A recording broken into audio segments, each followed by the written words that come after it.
ఓం విఘ్నేశ్వరాయ నమః. మహాభారతము ఆదిపర్వము ద్రౌపది స్వయంవరము. అర్జునుడు అంగారపర్ణునితో, మాకిక్కడ తెలిసిన వాళ్ళెవరూ లేరు, మాకు నువ్వు దారి చూపి పురోహితుడిని ఎవరో చెప్పు అని అడిగాడు. అందుకు అంగారపర్ణుడు, ఇక్కడ ఉత్కంచం అనే పుణ్యతీర్థం ఉంది, అక్కడ దౌమ్యుడు అనే బ్రాహ్మణుడు తపస్సు చేసుకుంటున్నాడు, మీరు అతనిని పురోహితునిగా చేసుకోండి అని అర్జునుడితో చెప్పాడు. తరువాత పాండవులు దౌమ్యుని వద్దకు వెళ్లారు. అతనిని తమ పురోహితునిగా ఉండమని కోరారు.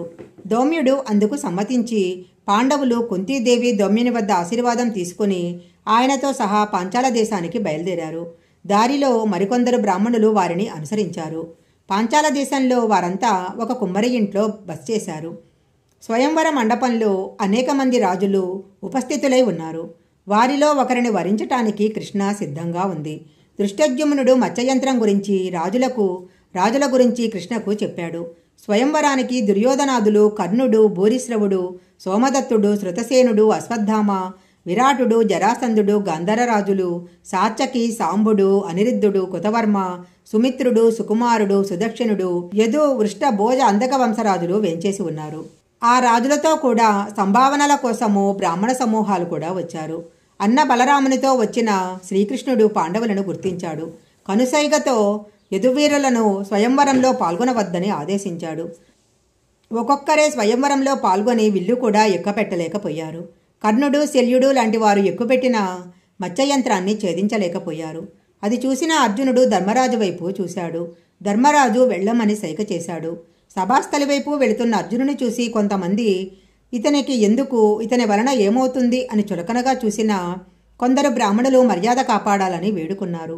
అతి సులువుగా విల్లు ఎక్కుపెట్టి 5 బాణాలను వదిలి మత్స్యయంత్రాన్ని పడగొట్టాడు.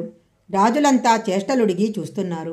బ్రాహ్మణులు అత్యంత ఉత్సాహం చూపెట్టారు. ధర్మరాజు భీముని అర్జునునకు తోడు ఉంచి తన విడిదికి వెళ్ళాడు. ద్రుపదరాజపుత్రి అర్జునుని మెడలో వరమాల వేసింది. రాజులందరూ ఇది చూసి అగ్రహోదగ్రులయ్యారు. దుర్యోధనుడి నాయకత్వంలో విద్యాపతిమ చూపించి గెలుచుకున్న బ్రాహ్మణులను తప్పులేదు, కానీ ద్రుపదుడు మనలను పిలిపించి అమర్యాద చేశాడు, ఇతడి బలాన్ని అణిచివెయ్యాలి అని అన్నాడు. బ్రాహ్మణులు అర్జునుని ప్రోత్సహిస్తూ రాజులతో కలయబడ్డారు. ద్రుపదుడు అర్జునుని పక్కన నిలబడ్డాడు. అర్జునుడు బ్రాహ్మణులను వారించి భీమునికి సైగ చేసి రాజులతో తలబడ్డాడు. ఇక్కడ మహాభారతంలో శ్రీకృష్ణుని ప్రవేశం అవుతుంది. శ్రీకృష్ణుడు ఇదంతా ఆశ్చర్యంగా చూస్తున్నాడు. బలరామునితో, అన్నయ్య, పాండవులను చూశావా? వెళ్ళిపోయిన వారు ధర్మరాజు, నకుల, సహదేవులు. చెట్టు పెరికి యుద్ధం చేస్తున్నవాడు భీముడు. బాణాలను సంధించి యుద్ధం చేస్తున్నవాడు అర్జునుడు అన్నాడు.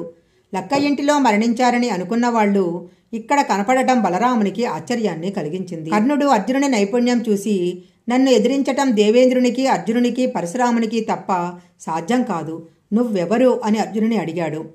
అర్జునుడు, నేను వీరిలో ఎవరినీ కాదు, కానీ ముందు యుద్ధం చెయ్యి అన్నాడు. భీముడు శల్యునితో యుద్ధం చేసి ఓడించాడు. ఈ బ్రాహ్మణులతో యుద్ధం ఏమిటి అని రాజులు వెనుతిరిగారు. కానీ దుర్యోధనుడు మాత్రము, ఈ బ్రాహ్మణులు ఎవరు, ఎక్కడ నుండి వచ్చారు అని విచారిస్తుండగా శ్రీకృష్ణుడు, సుయోధన, ఇతరులు చెయ్యలేని కార్యము ఈ బ్రాహ్మణుడు చేశాడు, ద్రౌపదిని భార్యగా పొందాడు, ఇక అతని గురించి మనకెందుకు, పదండి అని వారించాడు. దుర్యోధనాదులు సరే అని వెళ్ళిపోయారు. కుంతీదేవి విడిదిలో ఆందోళన పడసాగింది. స్వయంవరానికి వెళ్లిన పాండవులు ఎంతకూ రాకపోయేసరికి దుర్యోధనాదులు గుర్తించి చంపేశారేమోనని కలతపడింది. ముందుగా ధర్మరాజు, నకుల, సహదేవులు వచ్చారు. తరువాత అర్జునుడు, భీముడు ద్రౌపదితో వచ్చారు. రాగానే అర్జునుడు కుంతీదేవితో, అమ్మా, మేము ఒక భిక్ష తీసుకొచ్చాము అన్నాడు. వారిని చూడకుండానే కుంతీదేవి, మీరైదుగురు ఉపయోగించండి అని చెప్పింది. తరువాత కొడుకు తీసుకొచ్చింది ఒక కన్యనని తెలుసుకొని అధర్మం పలికినందుకు భయపడింది. ఆమె, ధర్మరాజా, ఏం తెచ్చారో తెలియక అలా పలికాను, అది అధర్మము, లోక విరుద్ధము, ఇప్పుడు ఏం చెయ్యాలి అని అడిగింది. అప్పుడు ధర్మరాజు అర్జునుని చూసి, అర్జున, ఈమెను నువ్వు గెలుచుకున్నావు కనుక నువ్వు వివాహం చేసుకో అన్నాడు.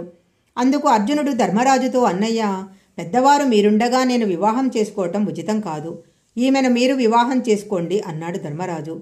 మనలో మనము తగవిందుకు, మనం 5గురం వివాహం చేసుకుంటాము అన్నాడు. శ్రీకృష్ణుడు బలరామ సహితంగా అక్కడికి వచ్చి తనని తాను పరిచయం చేసుకొని ధర్మరాజుకు, కుంతీదేవికి నమస్కరించాడు. ధర్మరాజు శ్రీకృష్ణునితో, బ్రాహ్మణ వేషాలలో ఉన్న మమ్మల్ని ఎలా గుర్తుపట్టారు అన్నాడు. అప్పుడు శ్రీకృష్ణుడు, ధర్మరాజా, సూర్యుని మేఘాలు కమ్మినంత మాత్రాన తేజస్సు దాగుతుందా?